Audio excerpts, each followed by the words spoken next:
Mess El Mouloud Azzdin, porte-parole de l'ANAVAD, gouvernement kabyle en exil, Azzoul Flech. Azzoul. Cet entretien a pour but de commencer à éclairer les Kabyles sur les prochaines échéances dans le cadre de la déclaration unilatérale d'indépendance. Le congrès extraordinaire du MAC est prévu le 19 octobre à venir. Pourquoi un congrès extraordinaire ? Alors, comme vous le dites, en effet, c'est un congrès extraordinaire, ce qui veut dire que ce n'est pas un congrès dont l'objectif est de, on va dire, rafraîchir les structures et puis refaire des élections. C'est un congrès qui est donc conforme au statut du MAC. Toutes les organisations se permettent, enfin organisations politiques, ont ce dispositif dans leur statut. Et en tout cas, au MAC, on a bien la possibilité de convoquer un congrès extraordinaire. C'est dans les prérogatives du président du MAC, qui est président élu, de convoquer un congrès extraordinaire. Et donc, c'est ce qu'il a fait, le président Farhat Mehni, pour ce congrès, du coup, qui est prévu pour le 19 octobre 2025.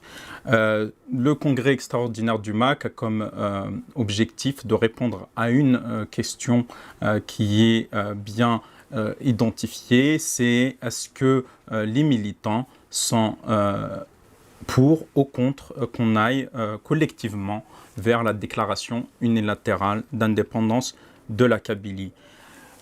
Asloua Farhat Mehni a les prérogatives en tant que président élu de prendre des décisions importantes, mais pour celle-ci qui reste quand même une étape très importante dans la vie du mouvement, et c'est une décision historique, il a donc souhaité, et c'est tout à son honneur, de convoquer l'ensemble des militants pour cet acte démocratique dans la vie du mouvement, et c'est aussi une consultation interne qui sert donc à interroger les militants, à avoir des débats en interne qui viennent enrichir la réflexion actuelle autour de la déclaration unilatérale d'indépendance et qui vient des fois nous pousser aussi à apporter des ajustements, mais en tout cas c'est aussi, comme je l'ai dit, une consultation interne qui permet vraiment d'associer tout le monde au sein du MAC, mais aussi plus largement. Donc il y a des initiatives aussi pour associer des acteurs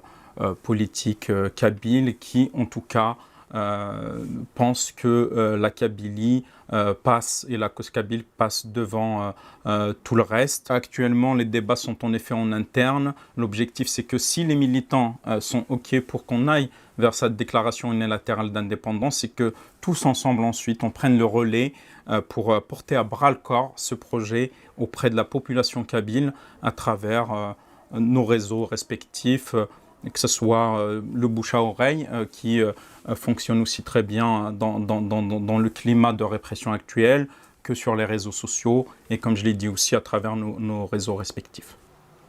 Très bien. À l'approche de cette échéance, nous imaginons une forte mobilisation des différentes parties prenantes pour l'organisation. Pourriez-vous nous dire quelques mots sur le déroulement des préparatifs, notamment ? Alors, sur les préparatifs, le président a appelé à ce qu'on mette en place une commission de préparation qui est présidée par le président du BEG. Donc, le BEG, c'est le bureau exécutif général du MAC, qui est Reza Saïd. C'est lui qui est le président de cette commission de préparation et qui mène pour l'instant les préparatifs d'une main de maître. L'une des initiatives qui sont très importantes et qui ont été mises en place, c'est de recueillir via des consultations internes les questions des militants et ensuite d'établir des réponses via un document d'une quarantaine de pages qui permet en effet de répondre à l'ensemble de ces questions-là qui sont posées par les militants. Il y a également des visioconférences qui sont faites par la commission avec les différentes sections, les différentes coordinations. Et donc, comme je disais au début, l'objectif, c'est vraiment d'associer tout le monde et d'avoir le retour de tout le monde pour que chacun puisse aller de façon consciente vers cette échéance qui est importante et qui est prévue pour le 19 octobre. Alors, je me permets de vous interpeller sur les questions, justement, un sujet qui intéresserait certainement nos auditeurs, c'est est-ce que vous pourriez nous donner des exemples des questions soulevées par les militants ? Il y a une question qui revient assez souvent, c'est un peu, c'est la différence entre la déclaration unilatérale d'indépendance et une indépendance effective, voilà, et une souveraineté finalement. Donc en effet, il y a cette question-là qui revient. Il y a aussi les risques qui peuvent y avoir à la suite de cette déclaration unilatérale d'indépendance, sachant qu'en face, comme vous le savez, c'est une dictature militaire qu'on a comme adversaire. Et donc, en effet, il y a ces deux sujets qui sont soulevés. Au-delà des questions, il y a aussi des remarques, des suggestions, des propositions qui viennent en effet enrichir aussi notre réflexion sur le sujet. Alors, bien évidemment, nous aurions envie de vous poser toutes ces questions et d'avoir toutes les réponses. Par contre, personnellement, j'aimerais vous poser une question que j'entends. Quelle est la différence finalement entre la déclaration unilatérale d'indépendance et la renaissance de l'État kabyle qui a été proclamée en 2024 ? Alors, la renaissance de l'État kabyle qui a été proclamée en 2024, et on parle bien de renaissance, donc c'est pour souligner qu'un État kabyle a déjà existé. Pas sous les formes modernes actuelles de l'État, mais il y avait une souveraineté en Kabylie, une indépendance jusqu'en 1857. Et donc en 1857, comme on le rappelle dans nos différentes communications, la France a décidé d'annexer, sans qu'il y ait aucun accord passé avec un quelconque chef kabyle, d'annexer la Kabylie à l'Algérie française. Donc l'Algérie française a été créée en 1939 via une décision de la France coloniale et la Kabylie a été rattachée en 1857. Avant cette date, la Kabylie était indépendante. Et donc, il y a ici un acte symbolique de dire que l'État kabyle a déjà existé, d'où l'idée de parler d'une renaissance. Et c'est aussi un aboutissement de au moins 15 ans de travail par étape, d'un travail plutôt, on va dire, tranquille pour mettre en place des institutions. Quand je parle d'institutions, c'est la mise sur pied de la Navade en 2010, c'est le drapeau kabyle, c'est la carte d'identité kabyle, c'est la mise sur pied d'un parlement kabyle qui fonctionne. Tout ça, je vous parle vraiment d'institutions qui fonctionnent au quotidien. Et voilà, donc il y a un pouvoir législatif, il y a un pouvoir juridique, il y a une proposition, un projet de loi pour un pouvoir juridique également qui a été initié par notre ministre Tafatou Gafa et qui est actuellement entre les mains du Parlement. Et donc voilà, c'est en fait l'aboutissement en tout cas de tout cet effort qui a été déployé sur plusieurs jalons sur les 15 dernières années.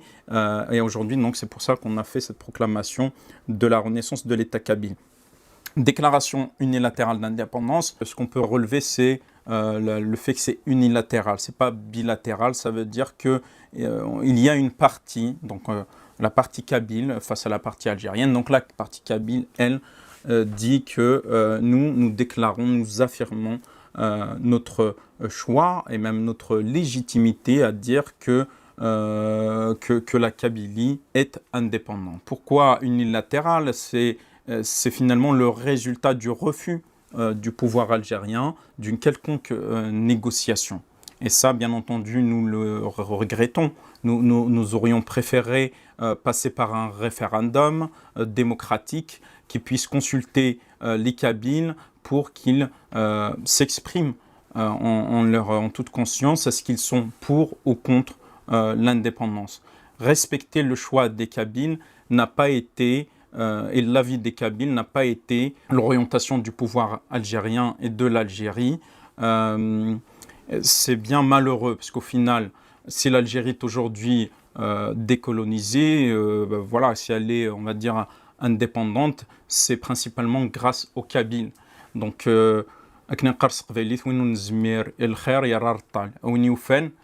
donc aujourd'hui, voilà, c'est le minimum de reconnaissance, c'est de respecter le choix des Kabyles de la part de l'Algérie coloniale, d'organiser ce référendum démocratique pour que chacun puisse s'exprimer.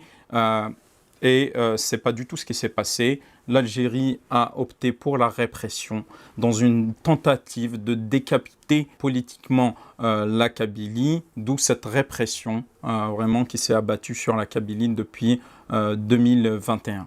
Mais au vu de la situation, donc, nous avons décidé en effet de faire avancer le combat pour aller vers cette déclaration unilatérale d'indépendance. L'autre argument, c'est aussi la situation actuelle en 2025 où la Kabylie a besoin d'envoyer un signal fort à l'international pour dire que la Kabylie existe et que la Kabylie est différente. Je rappelle que l'Algérie a été classée comme financeur enfin, la liste noire de financement du terrorisme international par l'Union européenne. Donc il y a aussi ce besoin d'aller de l'avant et de dire que la Kabylie porte d'autres valeurs et aspire à se détacher de l'Algérie et de ce qu'elle porte comme idéologie. Monsieur le porte-parole, vous parliez tout à l'heure de légitimité, mais sur un plan juridique. Est-ce que la déclaration unilatérale d'indépendance est une démarche légale? Elle est légale, en tout cas vis-à-vis du droit international. Il n'y a aucun texte en lien avec le droit international, aucune résolution de l'ONU qui viendrait, on va dire, interdire une telle démarche ou avoir un avis négatif sur cette démarche-là. Elle est aussi légitimée par l'avis juridique qui a été obtenu de la Brick Court Chambers en 2024 et qui disait clairement, qui a travaillé au nom du droit international, c'est des spécialistes dans le domaine qui ont dit que les Kabyles forment un peuple et ont le droit à l'autodétermination. Par contre, ce qui est illégal, c'est ce que fait l'Algérie en Kabylie avec l'oppression qu'elle a imposée au peuple kabyle.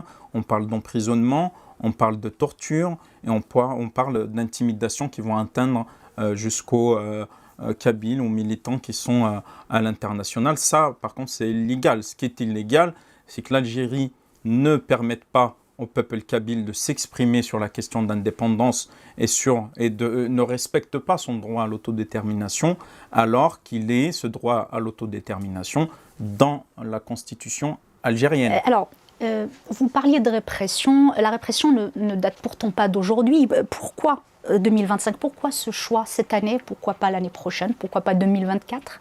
Alors pourquoi en 2025? Je le disais tout à l'heure, donc j'ai expliqué un peu des éléments de contexte en lien avec la répression, avec aussi nos différentes tentatives d'interpeller le pouvoir algérien, et notamment le président algérien Tebboune a reçu une lettre de notre part, de la part du président Farhad Mehani lui-même, lui demandant l'organisation d'un référendum. Et donc voilà, il y a eu l'ensemble de ces tentatives. Il y a aussi le contexte international qui est une opportunité pour faire avancer le combat. Et ce que je peux vous dire en plus, c'est qu'on ne peut pas rester prisonnier du bon vouloir d'Alger. Donc nous avons fait les démarches nécessaires, mais nous avons fait les démarches en vue d'une éventuelle négociation. Mais donc, comme Alger ne daigne pas répondre à notre sollicitation, nous avons donc ce devoir de faire avancer la lutte et le combat et de ne pas stagner.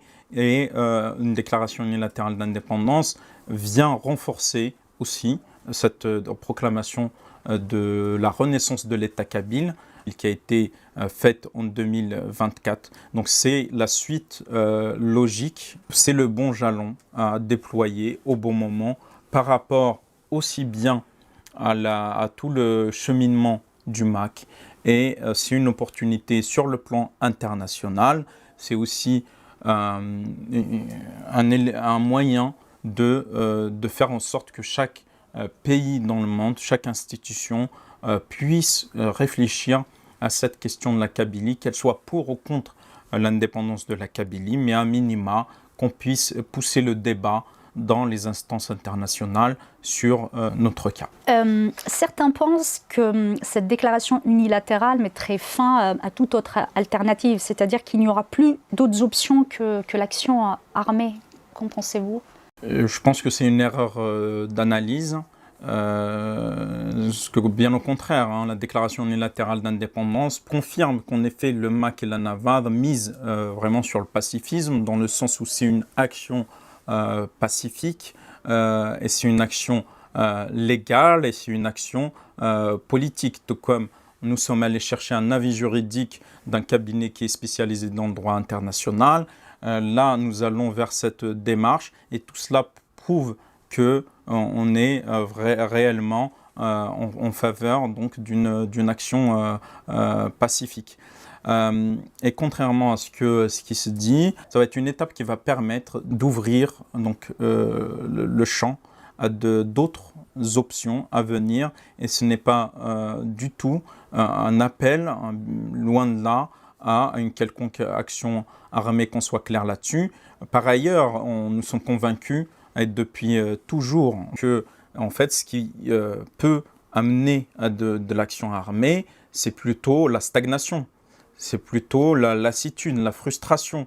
Et donc, il est important, et je crois que c'est le credo du MAC depuis toujours et du président Farhad Manni, c'est de toujours chercher à faire avancer le combat, toujours chercher à, tout en respectant donc ce choix du pacifisme, à innover et être créatif pour, comme je disais, faire avancer le combat. Voilà. Pourtant, il y a un risque de riposte violente du pouvoir algérien vis-à-vis des militants qui sont sur le terrain et vis-à-vis de la population kabyle plus globalement. Alors là-dessus, je tiens quand même à préciser que les militants qui sont déjà fichés en Kabylie, qui sont passés par la prison, ils ne font plus rien. Ils ont reçu un message de Farhad Manni, rien que lors de la récente interview de la rentrée politique qui a eu lieu en septembre dernier. Farhad Manni a été clair là-dessus. Ils sont complètement surveillés. Ils ne sont aucunement associés à cette démarche, que ça soit clair. Concernant ensuite la population kabyle, qu'il puisse y avoir une riposte, il ne faut pas qu'on ait la mémoire courte et qu'on n'inverse pas la cause et la conséquence, dans le sens où c'est parce que le pouvoir algérien est violent que le MAC existe. Ce n'est pas parce que le MAC existe que le pouvoir algérien est violent. C'est parce que le pouvoir algérien est violent, parce qu'il a versé le sang de la jeunesse kabyle en 2001, que le MAC est né et que le MAC existe. Et donc c'est important que les Kabyles comprennent que notre démarche est plutôt celle bien sûr, de dénoncer ce que fait le pouvoir algérien. On le fait auprès de toutes les chancelleries du monde, auprès des institutions internationales.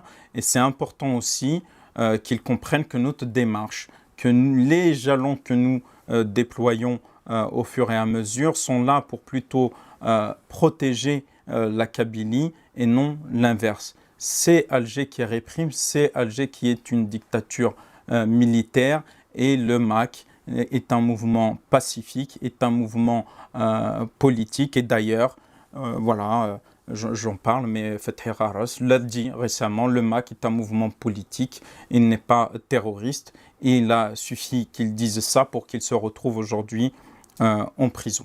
Donc voilà, c'est vraiment important que le postulat ne soit pas inversé et que toujours se rappeler que le MAC existe parce que le pouvoir algérien réprime et qu'il a réprimé avant l'existence du MAC, et que le MAC est là pour protéger la Kabylie. J'aimerais maintenant vous poser une question un peu plus personnelle, monsieur le porte-parole. Vous travaillez avec Farhad Manni depuis plusieurs années. Est-ce que vous pourriez nous dire comment il est en dehors des micros ? Je parlerai peut-être de l'homme politique, qu'il est en dehors des micros. Je pense qu'il y a beaucoup de choses à dire. Je ne sais pas si je vais être original là-dessus. Donc c'est un homme stoïque, mais ça je l'apprends à personne, et je pense que tout le monde le lui reconnaît. Un homme de principe, de valeur. Dans les coulisses, c'est quelqu'un de très bienveillant, qui donne la chance à tout le monde, y compris les jeunes. Non pas qu'il qu'il est dans la promotion, une promotion galvaudée de la jeunesse, mais vraiment que le critère âge ne fait pas partie de ces critères. En tout cas, c'est comme ça que je le vois. Par contre, le critère, essayer d'avoir des cadres qui viennent de différentes régions de la Kabylie, pour lui, par contre, c'est un critère important. Le fait d'avoir des femmes dans le gouvernement est un critère important. Voilà ce que je peux vous dire sur Farhat Mehani. Il a aussi une culture générale, et pour le coup, c'est une anecdote. On a été invité au Sénat récemment, et on a pu donc faire une visite guidée du Sénat. Et on se disait avec le Premier ministre qui était avec nous, voilà, la culture générale du président qu'il pouvait déployer, qu'il a pu déployer pendant cette visite, où il connaissait, il avait, donc à chaque fois qu'il voyait un symbole, un personnage, un tableau, il connaissait les références, il avait des anecdotes à raconter, au point donc de laisser un peu... la personne qui nous a fait cette visite guidée était totalement subjuguée et nous-mêmes par cette culture générale.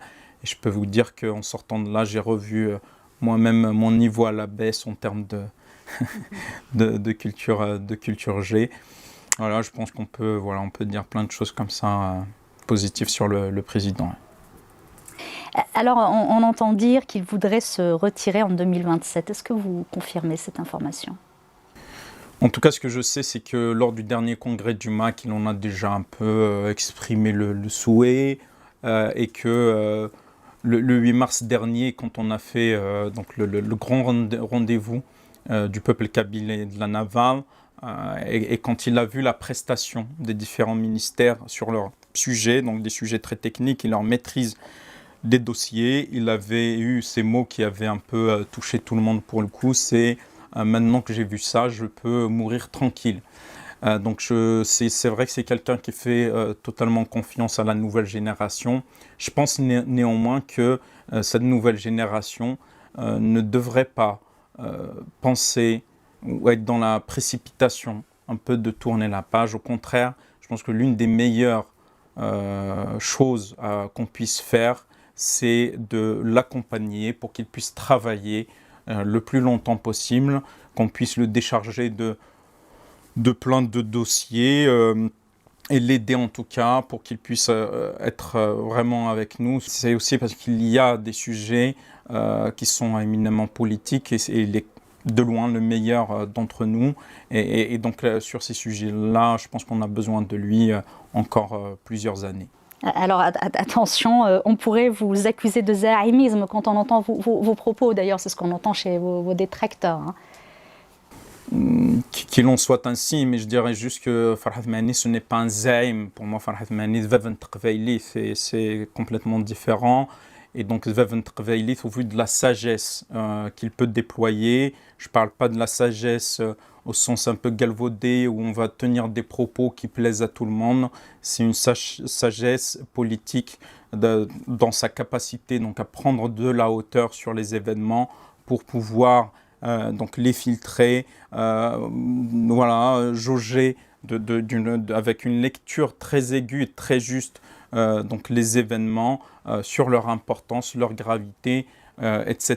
Et c'est quelqu'un aussi qui peut être très très innovant dans les propositions, dans les stratégies, et donc voilà, c'est tout ça. Donc je pense que vraiment là-dessus, Farhat Mehani va venir. Vous parlez beaucoup de ses qualités. A-t-il des défauts comme tous les humains? Oui, comme vous le dites, comme tous les humains. Alors des défauts, je ne sais pas pourquoi vous me posez cette question, mais je parlerai de l'homme politique. En tout cas, ce que je peux vous dire, c'est que récemment, on en a encore parlé brièvement, et je sais que c'est un sujet au sein du mouvement, c'est le financement de la cause. Voilà. Le MAC prend une ampleur qui fait que le financement de la cause devient de plus en plus un sujet structurant, là où il pouvait être un sujet plutôt mineur au début. Et donc c'est un sujet qui, je crois savoir que le président reconnaît ne pas maîtriser. En tout cas, c'est un sujet qu'il a toujours délégué.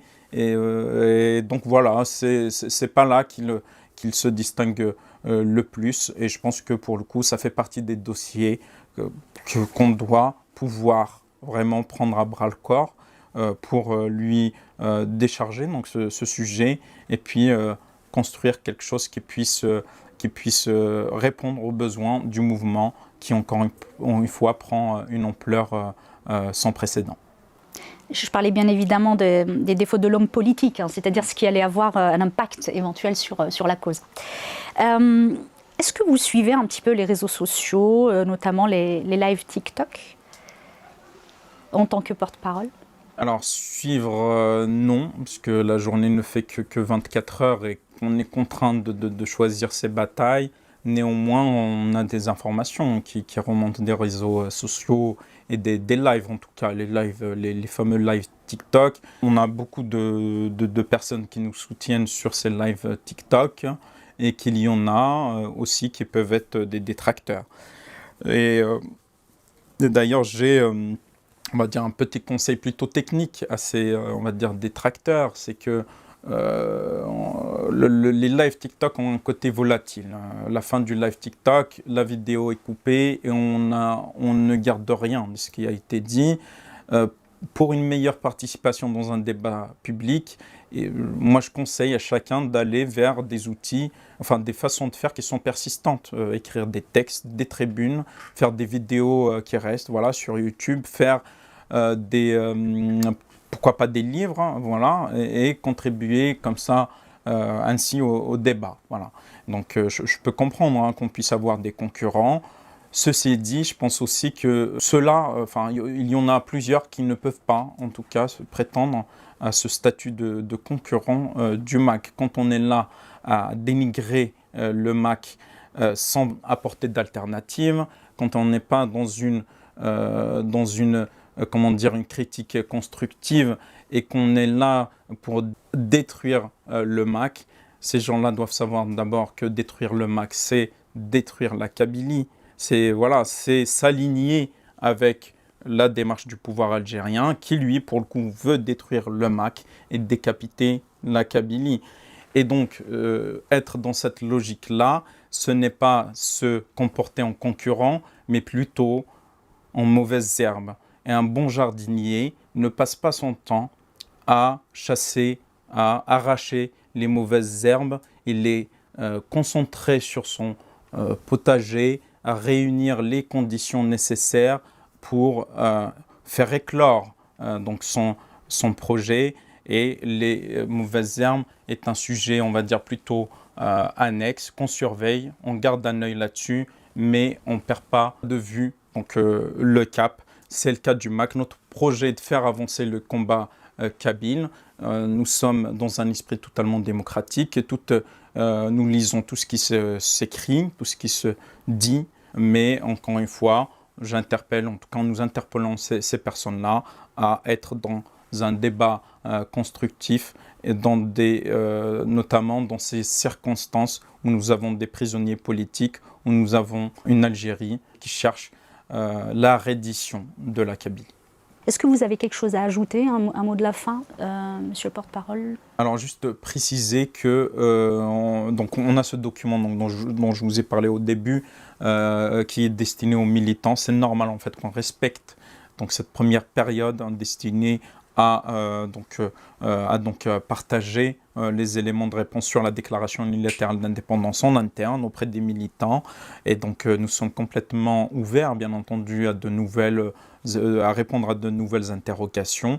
Et dans un deuxième temps, c'est de faire en sorte qu'il y ait une communication publique, une communication de masse, comme on dit, qui va, nous l'espérons, atteindre tous les foyers kabyles, toutes les chancelleries du monde, tous les amis de la Kabylie, tous les hommes politiques, les élus du monde entier. En tout cas, c'est l'objet de l'autre commission qui va préparer l'événement lui-même de la déclaration unilatérale d'indépendance, qui est sous l'autorité du Premier ministre Massoud Hanafi Farhouh. Dans cette deuxième partie de communication, il y aura un livret qui sera édité et qui sera donc destiné au grand public pour que chacun puisse comprendre le fond de cette démarche.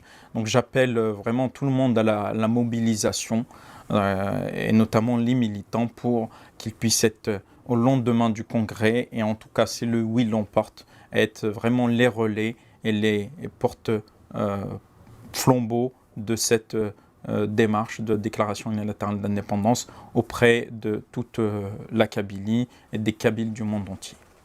Merci. Merci, Massim Moulouda Fasdi.